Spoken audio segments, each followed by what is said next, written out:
Well, outside hires are the hardest to discern that. Inside hires, you hired them for a reason. You saw what they do. And it's usually when we found some, like we had one guy, he is, I think, the best small group leader in the country right now. I mean, I would put our percentages, our involvement against anything. Dave has headed up for, 10, 12 years now, maybe longer. But he first came as a youth pastor, and he had the ability to grow groups to 75 and hit ceilings if they were built around his communication skills.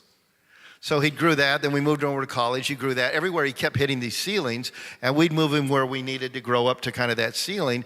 And then when we needed a new growth group pastor, we did an actual national search, and at the end of the day, we said, it's a bit of a risk because he's not broken through ceilings, but we think he shows the management skills, not the communication skills, to oversee something really large. And he's taken our growth group, our old percentages were 85 and 87, and the bigger we get, we should have smaller, and we've been at over 90% now for like 4 years. So does that help you a little bit? We're always looking for, well, what can they do? You can only pull out what is already in somebody. You can't put in somebody what's not there. So our basic rule of thumb, where we've gotten rid of a lot of pain, is to realize if they haven't given any evidence of it before, why are we putting them in this role now? We can maximize what's there. We can pull out what's there. We can shine it up. But I've never been able to put into somebody what isn't already there. And the greatest disservice that we did with a staff member was hanging on maybe one day, and continuing to rest in potential. And man, we love this guy, maybe one day. And it was the greatest disservice that we did to him, not even including the pain that it caused us, was maybe one day he's going to, be this man that we all will one day build a statue outside of our church build, and it would have been much easier and better for him and for us if at the moment that we recognize, look, this isn't going to be what it needs to be, if we would have, done him and shepherded him better than we did. So.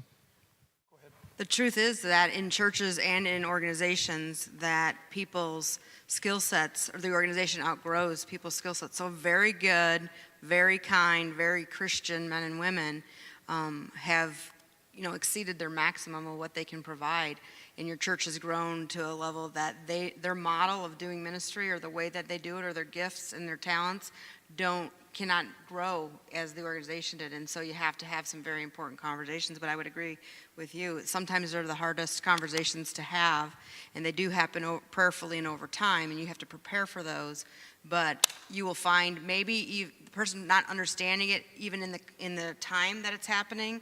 But I've had it where even 2 years later, that person comes back and says, that was, at the time, felt like the worst decision that you're making about me, but it actually put me where God really wanted me to be, and I'm really living in joy and not all the tension that I can't do what's needed to be done. And so it does free them up, and I think it's important.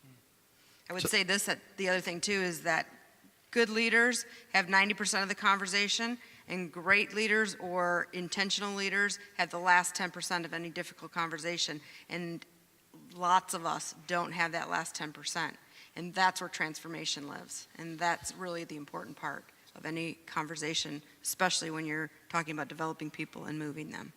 Usually they know they're not doing a good job.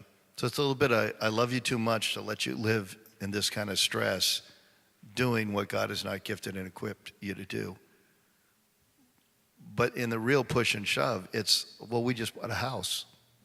My kid's just going to college. So part of it is we bear responsibility for putting them in a role that they couldn't handle. So for us, that shapes how we do severances and all that kind of stuff, people, because we're not blessing them to keep them in a place where every night they can't sleep because they're wondering when the hammer's going to come down.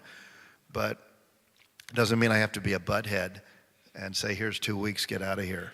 So we say it's our responsibility. We put you here. We picked you up and raised you up, or we moved you from somewhere else. So we're going to bear the pain.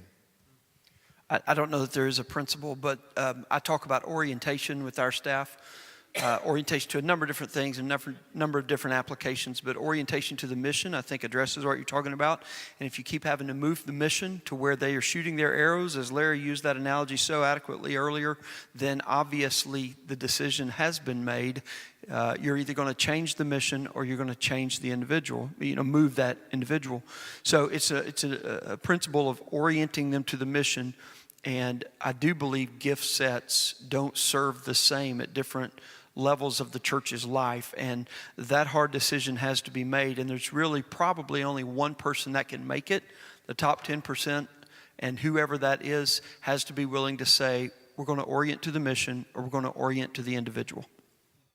I think you raised another really good point, and I don't know if this question will get asked or not, but I feel like it's really important as leaders of stewarding the resources that we have, which are human resources, are one of our biggest assets, our greatest assets in our organizations, is that I encourage everybody, us as leaders and those that we're leading, to be students of their gifts. Our spiritual gifts are God's divine enablement. It fuels us. It allows us to do what we're called to do, and that's how He equips us. And if we're not a student of those gifts, then we miss sometimes some of the greatest adventure that He's got for us, and how He wants to use the same gifts when I was a brand new believer, or maybe when I started leading in this ministry, to how He wants to utilize those gifts later on, 17 years in. And if we aren't a student of those gifts, don't understand the traits and the pitfalls and how to steward that gifting in our lives, we really miss out on what God has for us.